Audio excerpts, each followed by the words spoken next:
एक कहानी बताना चाहूंगा। एक आनंद नाम का आदमी था। वो आनंद नाम का आदमी गाय बैल चराया करता था।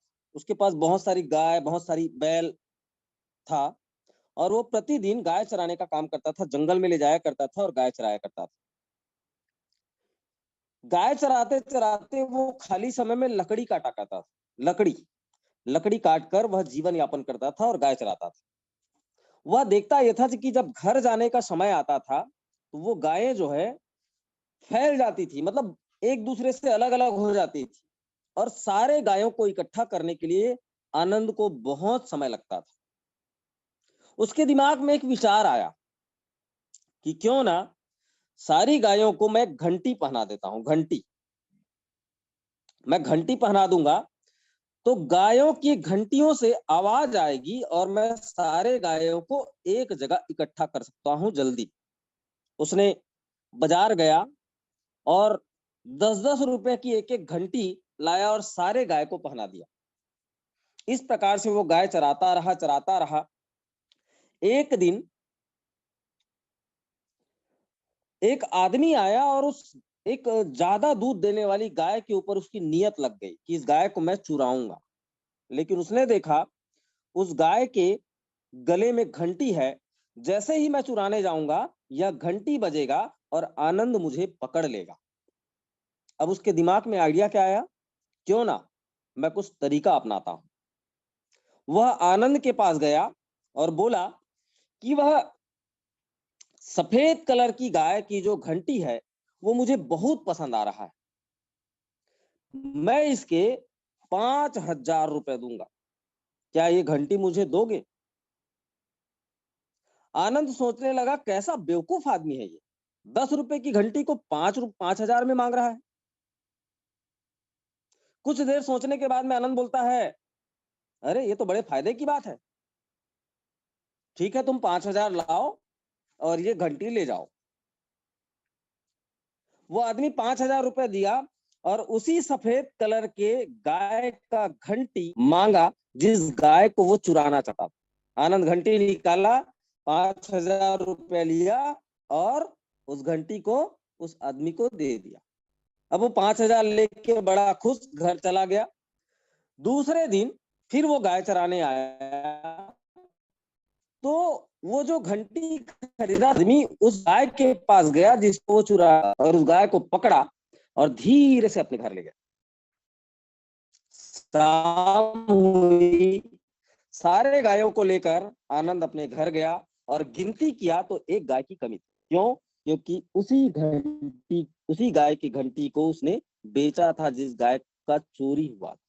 इस कहानी से सीख ये मिलती है साथियों, छोटे समय का लालच छोटे समय का लालच हमको जीवन पर्यंत दुखी करता है। छोटे समय के लालच से हम अपने जीवन को हमेशा के लिए बर्बाद कर सकते हैं। आज का मेरे जो मीटिंग का टॉपिक भी है कि एमएलएम में आज तक कितने फर्जीवाड़े हुए। आवाज कट रहा है। आवाज कट रहा है क्या? आवाज कट रहा है? ओके, चलो मैं थोड़ा सा बाहर निकल जाता हूँ।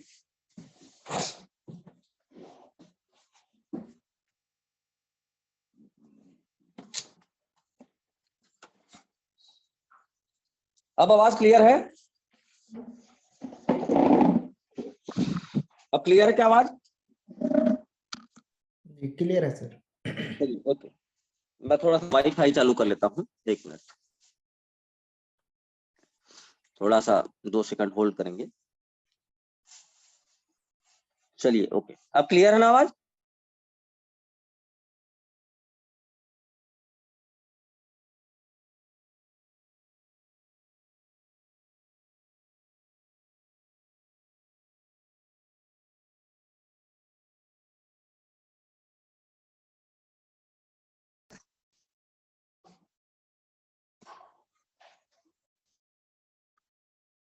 अब आवाज क्लियर है क्या रामेश्वर जी? चलिए, ओके। तो देखिए, आज का मेरा जो सब्जेक्ट है वो ये है साथियों कि छोटे समय के लालच की वजह से हम कैसे गलत सलत प्लान में जाते हैं और अपने आप को फंसा डालते हैं, और फिर हम ये कहते हैं एमएलएम खराब है। अंतिम 5-7 दिनों तक मेरे पास में से बहुत सारे फोन आए जो काफी निराश हो गए थे कि सर हमने इस प्लान में पैसा डाला था, इस प्लान में पैसा डाला था और आज हमको मूलधन नहीं मिल रहा है। एक डॉक्टर यदि गलती से चीटिंग करके डॉक्टरी की डिग्री ले ले तो 8-10 मरीज को मार सकता है, मरेगा बिल्कुल, 8-10 मरीज मरेंगे। एक इंजीनियर पैसे लेकर डिग्री प्राप्त करके, इंजीनियर की डिग्री लेकर 8-10 घर को गिरा सकता है, लेकिन एक नेटवर्कर 8-10 नहीं साथियों, हजारों लाखों जीवन को बर्बाद करता है। अपने गलत निर्णय की वजह से हजारों लाखों के जीवन को बर्बाद करता है। आप सोचिए, जब ये मोर लाइफ कंपनी चालू हुई, कंपनी का प्लान सेकेंडरी था, कंपनी के प्रोडक्ट सेकेंडरी थे, कंपनी के प्रोफाइल सेकेंडरी थे। हमारे साथ जुड़े हुए बहुत सारे लोग ऐसे हैं जिन्होंने अपने अपलाइन के चेहरे को देख गया है कि फलाना कर रहा है, मेरा अपलाइन जा रहा है, मतलब मैं जाऊंगा। हमारे साथ ये संजय पोद्दार सर जुड़े हुए हैं। लास्ट कंपनी में भी इनसे मेरी पहचान नहीं हुई थी, मैंने आज तक इनको फेस टू फेस मिला नहीं। महाराष्ट्र रायगढ़ के रहने वाले हैं और लास्ट कंपनी में इन्होंने मुझे देखकर, मेरी बातों को सुनकर 1 लाख रुपए दिया।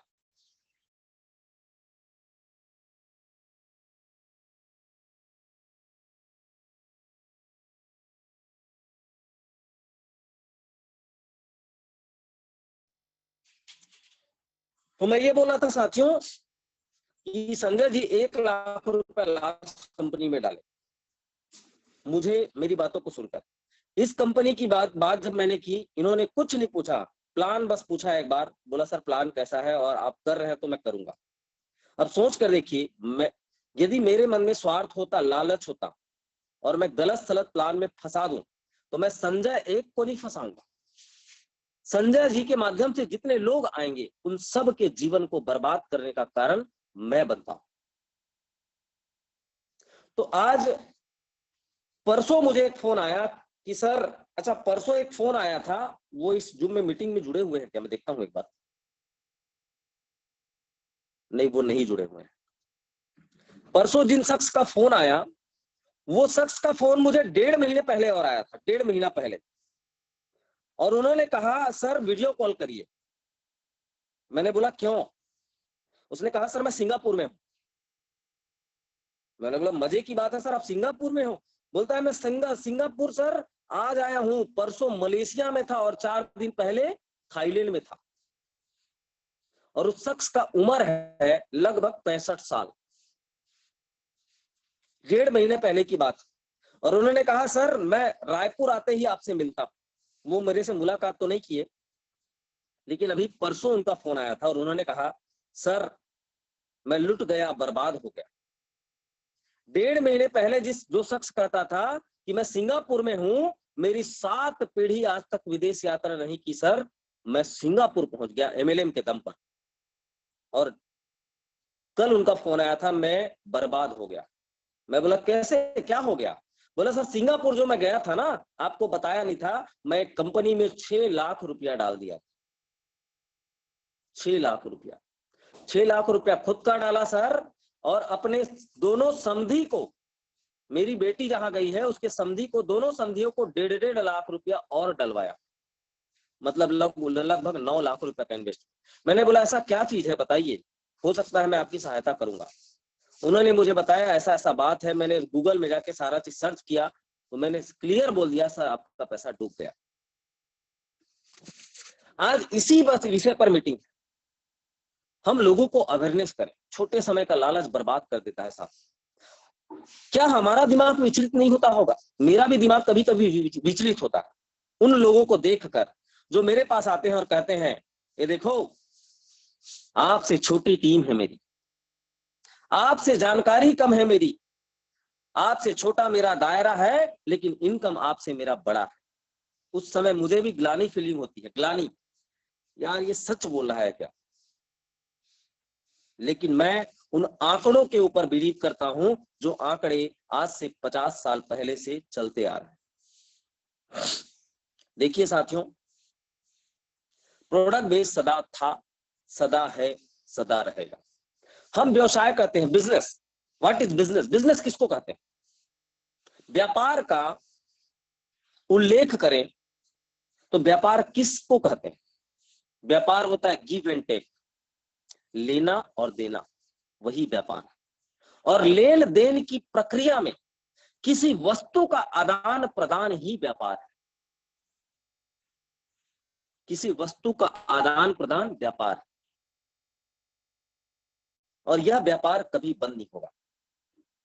आज तक एमएलएम के नाम पर फर्जीवाड़े जो हुए, उसकी पहली शुरुआत हुई थी, मैं आपको बता रहा हूं, पहली शुरुआत, भारत देश की बात कर रहा हूं मैं, विदेशों की। भारत देश में एमएलएम के नाम पर पहला जो फर्जीवाड़ा हुआ था वह था पौधारोपण।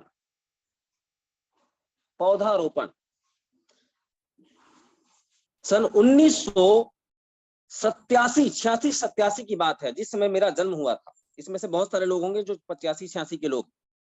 उस समय पंजाब से एक कंपनी आई थी जो ये कहती थी कि ये पौधा हाइब्रिड पौधा है, इस पौधे को आज आप खरीदते हो 200 रुपया 100 रुपया में, ये पौधा 3 साल के अंदर फल देना चालू करेगा, और फल देना जब चालू करेगा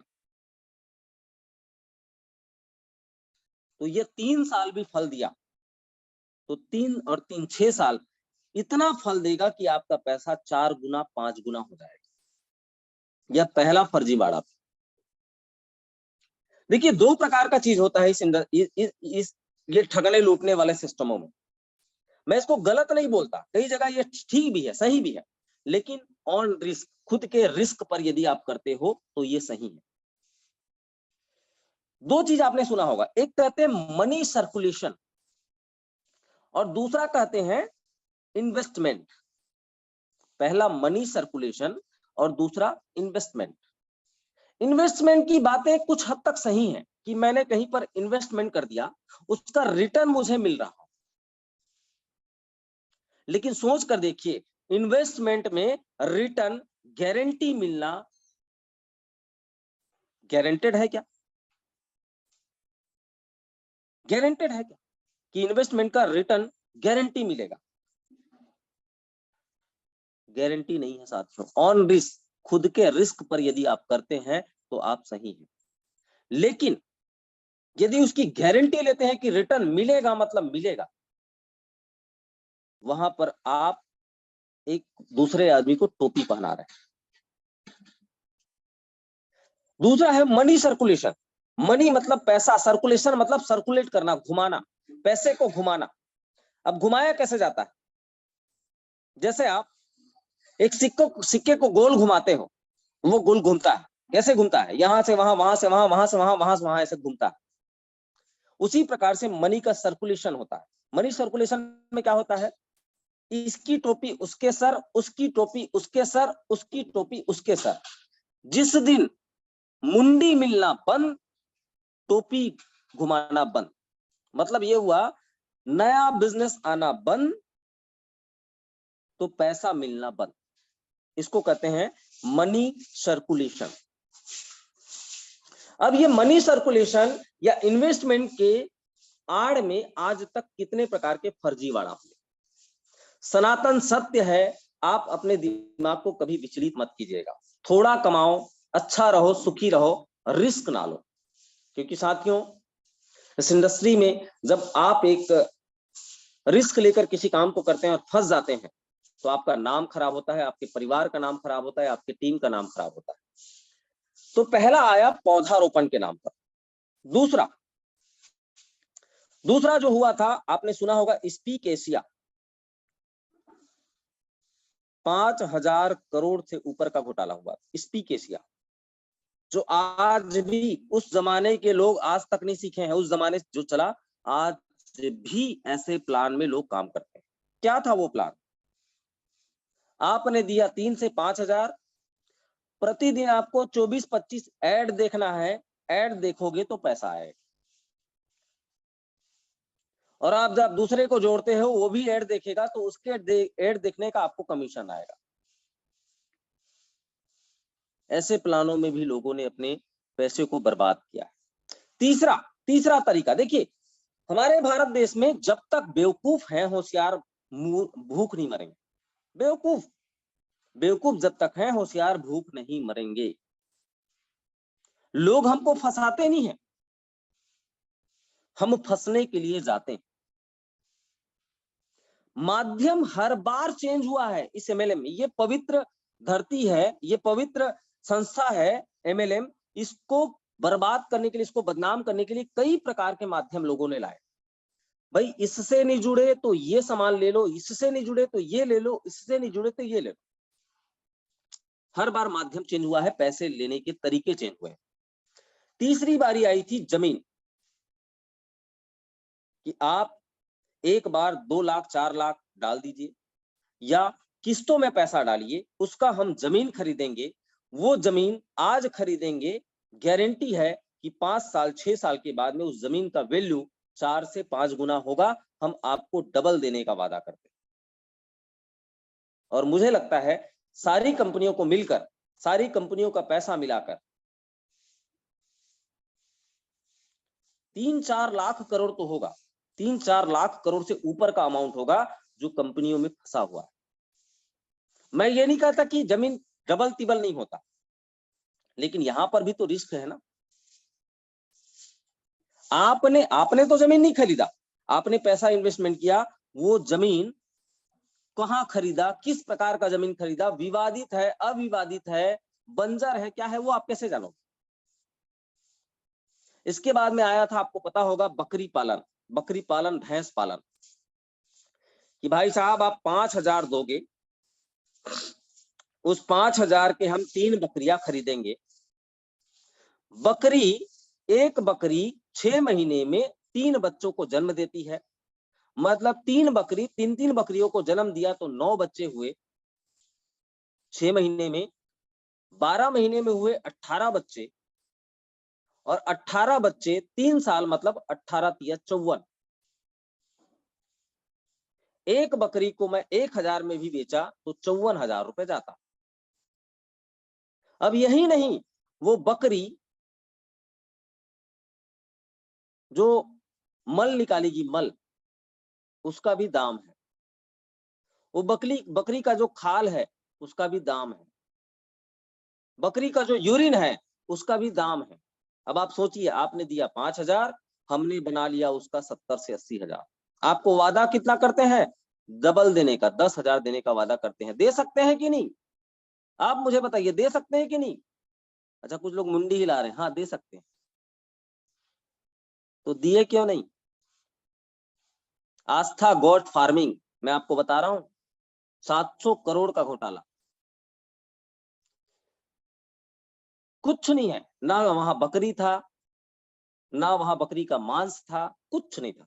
सिर्फ पैसे लेने का माध्यम चेंज किया गया। अब और भी मैं आपको कुछ आंकड़े बता रहा हूं। गोल्ड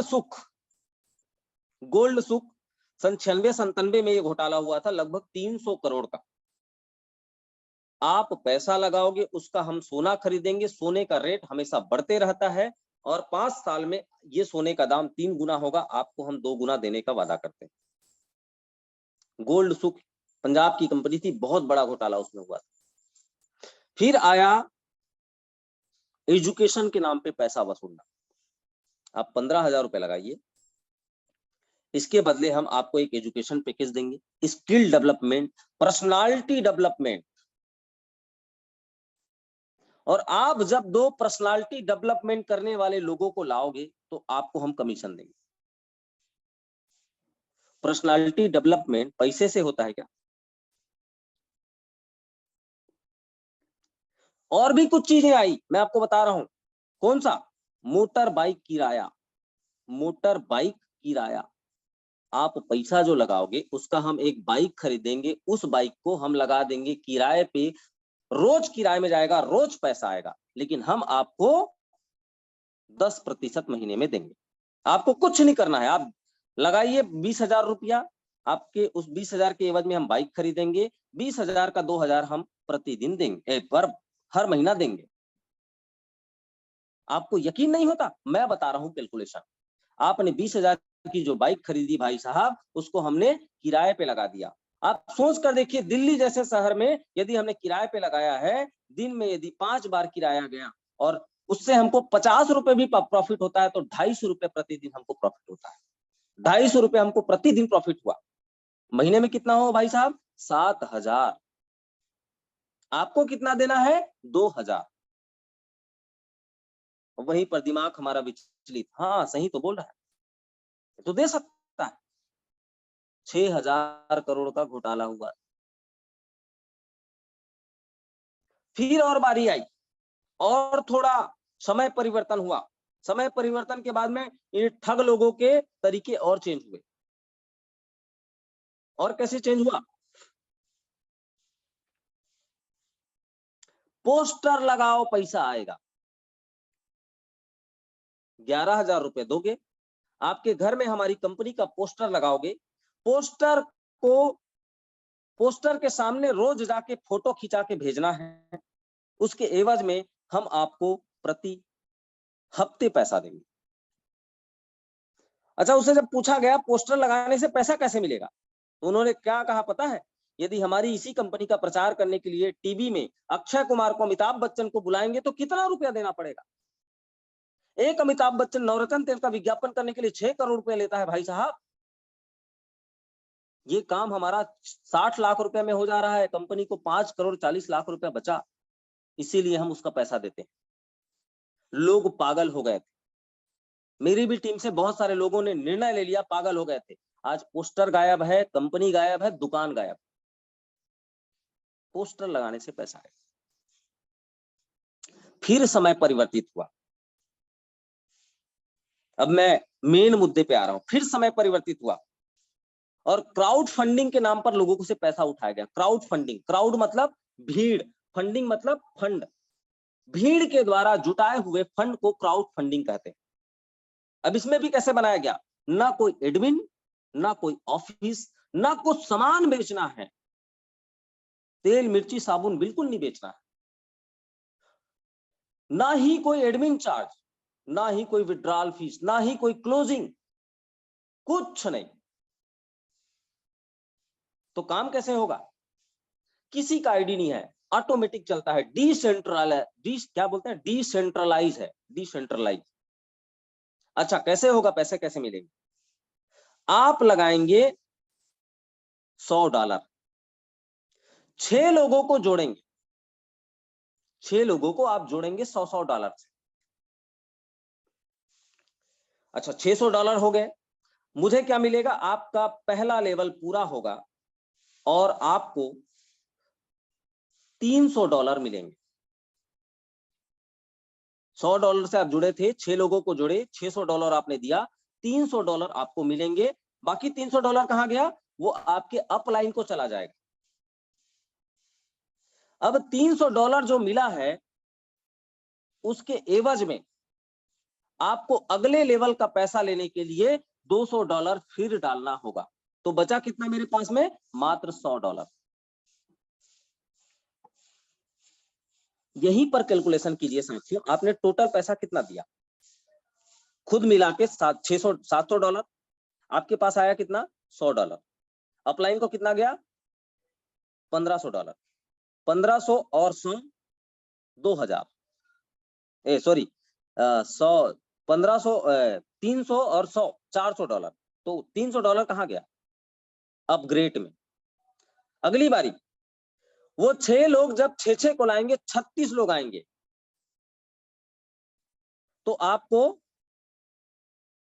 $4,500 मिलेगा और $4,500 अपलाइन को चला जाएगा। उस $4,500 में आपको $3,000 अगले लेवल के लिए डालना है, तब आपको तीसरे लेवल में पहुंचोगे आप। हद हो गई, सोचो आप। ऐसा करते करते करते करते 12-13 लेवल तक पहुंचोगे, तब आपको जाके 17 लाख रुपया मिलेगा। लेकिन ओवरऑल ये होता है कि वो 17 लाख रुपया आपको अपने घर से लगाना ही पड़ेगा इन्वेस्टमेंट, तब जाके वो 17 लाख रुपया मिलेगा। फिर एक नया ट्रेंड चेंज हुआ, अभी आपको पता होगा, रोबोटिक ट्रेडिंग। कितने लोग जानते हैं रोबोटिक ट्रेडिंग? मैं आज आपको बता रहा हूं रोबोटिक ट्रेडिंग क्या होता है। रोबोटिक ट्रेडिंग कितने लोग जानते हैं?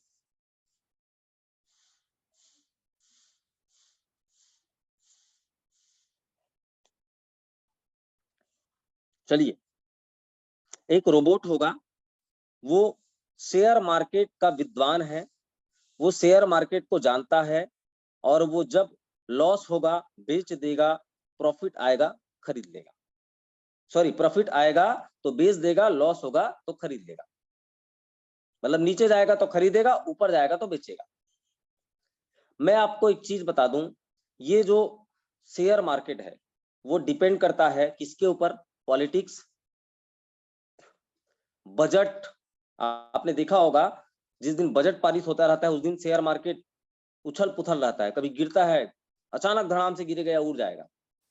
तो पॉलिटिक्स के ऊपर डिपेंड करता है, चुनाव के नतीजों के ऊपर डिपेंड करता है, जलवायु के ऊपर डिपेंड करता है, वार के ऊपर डिपेंड करता है। कोई एक दूसरे युद्ध एक दूसरे देश में युद्ध हो गया तो उसके ऊपर डिपेंड करता है। वार, जलवायु, पॉलिटिक्स, न्यूज, इसके ऊपर डिपेंड करता है ये शेयर मार्केट। क्योंकि शेयर मार्केट कोई एक व्यक्ति का नहीं होता, वो लाखों करोड़ों लोगों का पैसा इन्वेस्टमेंट होता है। एक चीज को समझिएगा, शेयर मार्केट क्या है? पानी की बोतल है, पानी की बोतल को हमने 10 लोगों ने खरीदा, लेकिन उसमें से 25% हिस्सा मेरा है, और बाकी जो 9 लोग हैं उनका जो हिस्सा 5%, 3%, 10% ऐसे करके। मैं जिस दिन अपना 25% का हिस्सा बेच दूंगा, उस पानी के बोतल का रेट बढ़ेगा या घटेगा? मेरा हिस्सा ज्यादा है, मेरा शेयर ज्यादा है, मैं अपना शेयर बेच दूंगा तो उस पानी का बोतल का हिस्सा बढ़ेगा या घटेगा?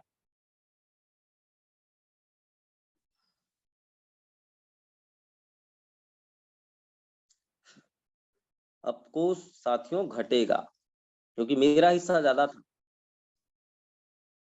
फिर थोड़ा ट्रेंड चेंज हुआ और आया क्रिप्टो मार्केट। आपको पता होगा, ये क्रिप्टो ने सबसे ज्यादा विचलित किया है लोगों को। क्रिप्टो, मैं आप लोगों के सामने बोल रहा हूं, एकदम 100% सत्य चीज है। आने वाला जमाना क्रिप्टो करेंसी का होगा, गारंटी है।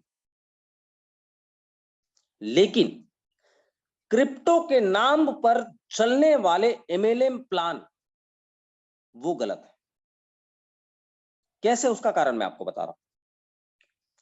कौन सा क्रिप्टो कब आगे बढ़ेगा या गिरेगा, यह भी डिपेंड करता है पॉलिटिक्स, जलवायु परिवर्तन, चुनाव के नतीजे, किसी देश का कानून, इसके ऊपर डिपेंड करता है क्रिप्टो का मार्केट। लेकिन एमएलएम में जो क्रिप्टो चलाते हैं वो करते क्या है? प्रतिदिन आरओआई या फिक्स इनकम देने की बात करते हैं। हाउ मेनी पॉसिबल, कैसे पॉसिबल होगा? आपने सुना होगा बिटकॉइन 60 लाख रुपए चला गया था, अभी 23 लाख रुपए में है। वही बिटकॉइन 14 लाख रुपए में आ चुका था। लेकिन वही बिटकॉइन आज से 5 साल पहले 1 लाख रुपए हुआ करता था। तो वो कब बढ़ेगा कब घटेगा ये कैसे जान पाएंगे हम? और उसका हम रेट कैसे निर्धारित कर पाएंगे, और उसके ऊपर फिक्स इनकम कैसे देने का हम बात कर पाएंगे?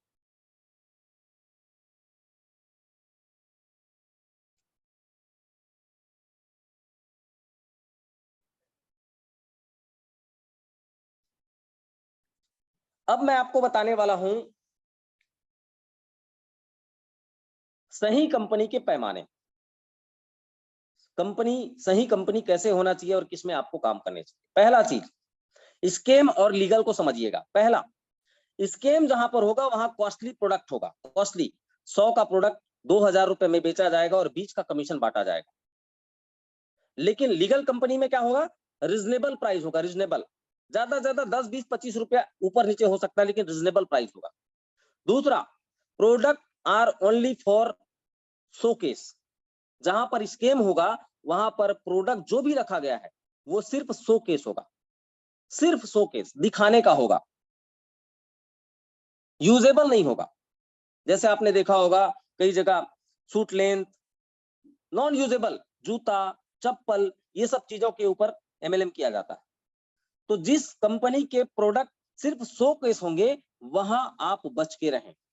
आपको यूजेबल प्रोडक्ट मतलब बिना गैर ज्वाइनिंग के, बिना जुड़े हुए भी लोग प्रोडक्ट को परचेस करें, वहां पर आपको समझना है कि ये लीगल है। तीसरा, ओनली फोकस न्यू रिक्रूटमेंट। आज से 5 साल पहले, कोविड के पहले हम लोग नेटवर्क मार्केटिंग को क्या कहते थे? कैरियर कहते थे, कैरियर कहते थे ना। लेकिन आज समय बदल चुका है, आज लोग क्या कहते हैं? Opportunity, golden opportunity. अब आप सोचिएगा कैरियर और अपॉर्चुनिटी में फर्क क्या है? कैरियर धीरे से बनता है, अपॉर्चुनिटी आती जाती रहती है। समय बदल गया, सोच बदल गई। तो वहां पर क्या होता है? ओनली फॉर न्यू रिक्रूटमेंट, लोगों को सिर्फ जोड़ो जोड़ो जोड़ो जोड़ो। लेकिन जहां पर लीगल और एथिकल कंपनी है वहां पर क्या होगा?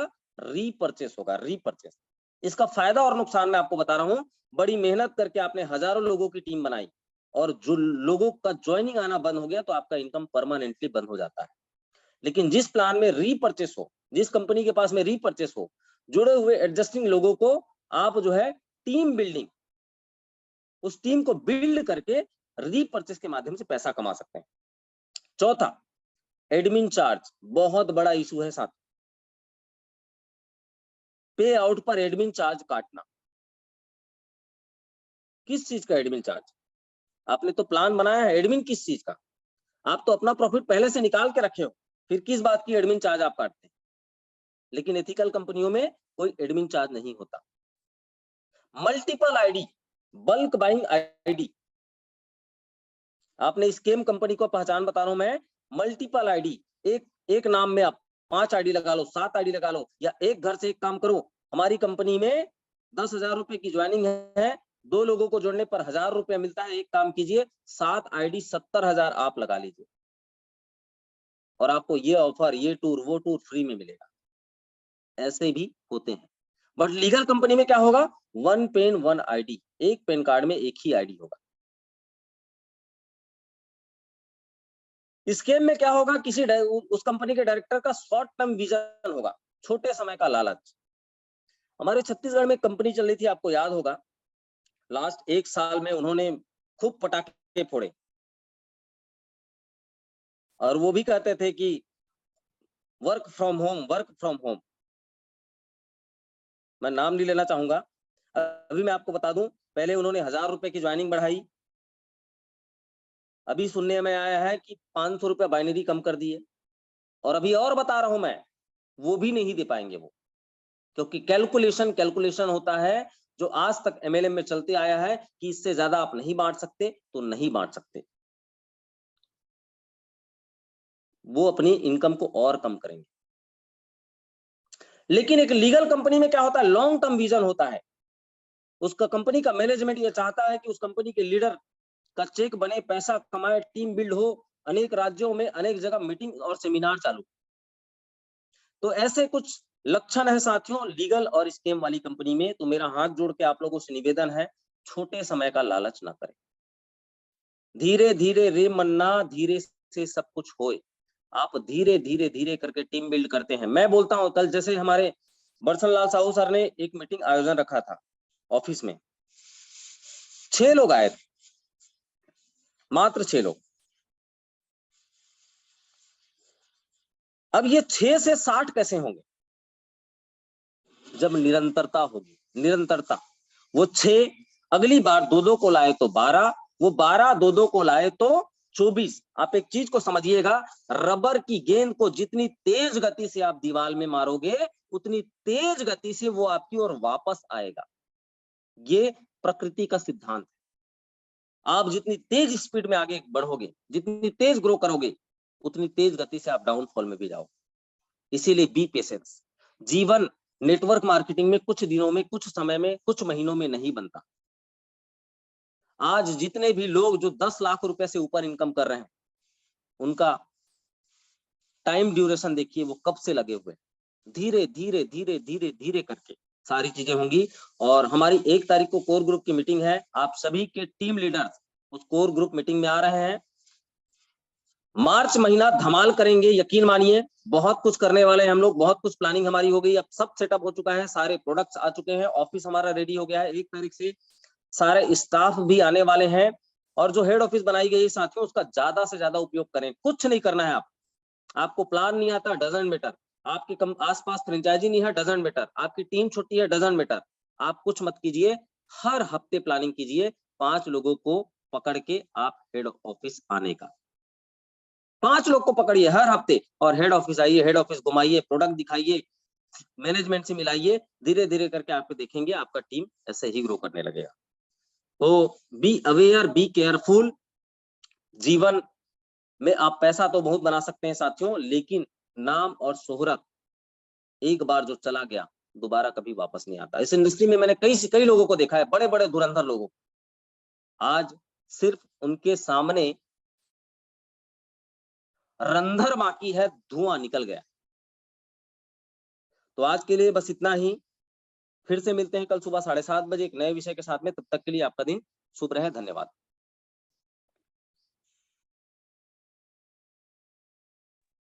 दीपक टोपो जी बार बार हैंड रेज कर रहे थे। कोई अगर आपका कोई सवाल है, कुछ पूछना है, तभी हैंड रेज करके पूछ सकते हैं, क्योंकि 2-3 बार हैंड रेज किए थे। मीटिंग में मैं नहीं रोकना चाह रहा था सर को। अगर किसी भी तरह से आपका कोई सवाल है, कुछ पूछना है चाहते हैं, तो आपको अनम्यूट कर रहा हूं, पूछ सकते हैं, अन्यथा आज की मीटिंग को यहीं पे समाप्त करेंगे। दीपक टोपो जी।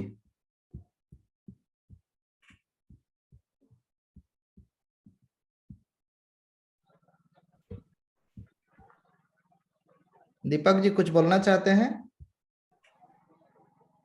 नहीं सर, कुछ नहीं बोलना चाहता हूँ, अभी तो गाड़ी में हूँ फिलहाल। चलिए ठीक ठीक। ठीक है। तो इसी के साथ आज का सत्र को यहीं पे समाप्त करते हैं। आई होप आप लोगों को समझ में आ गया होगा कि किस तरीके से स्कैम होता है, और बहुत सारे चीजें हैं जानने के लिए। सही कंपनियों को चयन लोग नहीं कर पाते हैं, क्या क्या टाइम फ्रेम को देख करके चयन करना चाहिए, तमाम चीजें होती हैं। इस पे एक मैं वीडियो भी बना करके डाला हूं, शायद अगर आप लोग नहीं देखे होंगे तो देख लीजिएगा। सही कंपनियों को चयन किस तरीके से करना चाहिए। तमाम चीज होने के बावजूद भी लोग नहीं सही चीजों को चयन कर पाते हैं, सही डायरेक्शन पे नहीं जा पाते हैं, जिसकी वजह से आगे चल के नुकसान होता है। इस चीजों से बचें। सही लोगों का साथ भी जरूरी है, सही तरीके से जो गाइड कर सके। तमाम चीजों के साथ आप लोग मिल करके इस मोर लाइफ में अपना लाइफ को बेहतर कर सकते हैं। अभी बिल्कुल इनिशियल स्टेज, एकदम शुरुआत है। वो समय भी आएगा जो यहाँ से भी लोग लाखों का चेक लेंगे, करोड़ों का चेक लेंगे। तो वो दिन का इंतजार न करते हुए अभी से अगर आप 100% देंगे तो आने वाला समय वो आपका रहेगा। तो इसी के साथ आज के सत्र को यहीं पे समाप्त करते हैं। फिर पुनः कल मिलते हैं 7:30 बजे, और शाम का प्रतिदिन का कार्यक्रम प्रोडक्ट और प्लान प्रेजेंटेशन 8 बजे होता है, सेम जूम लिंक पे। तो इसी के साथ आज के सत्र को यहीं पे समाप्त करते हैं। जो लेट से ज्वाइनिंग हुए होंगे, हो सकता है पूरा वीडियो को नहीं देखे होंगे, तो जरूर एक बार TLC top leaders club YouTube channel में अपलोड कर दूंगा अभी थोड़ा देर में, आप लोग जरूर एक बार जरूर देखें। इसी के साथ आज के सत्र को यहीं पे समाप्त करते हैं। जय हिंद, जय भारत, धन्यवाद।